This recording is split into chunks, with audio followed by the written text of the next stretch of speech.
ఇక రాష్ట్ర వ్యాప్తంగా 116 మున్సిపాలిటీలు 7 కార్పొరేషన్లకు ఎన్నికలు నిర్వహించనున్నారు. ఈ ఎన్నికల్లో 52.43 లక్షల మంది ఓటర్లు తమ ఓటు హక్కును వినియోగించుకోనున్నారు. మహిళలు 26.80 లక్షలు, పురుషులు 25.62 లక్షలు, ఇతరులు 640 మంది ఉన్నారు. మొత్తం 2996 వార్డులకు ఎన్నికలు నిర్వహిస్తుండగా 8203 పోలింగ్ కేంద్రాలను ఏర్పాటు చేశారు. ఓట్ల కౌంటింగ్ కోసం 136 కౌంటింగ్ కేంద్రాలు ఏర్పాటు చేశారు.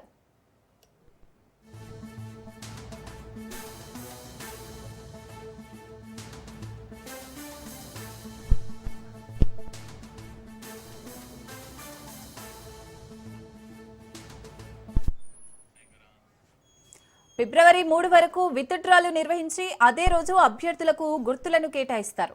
ఫిబ్రవరి 11న పోలింగ్ జరగనున్న నేపథ్యంలో 48 గంటల ముందే ప్రచారం ముగుస్తుంది. అంటే వచ్చే ఫిబ్రవరి 9వ తేదీన ప్రచారం బంద్ అవుతుంది.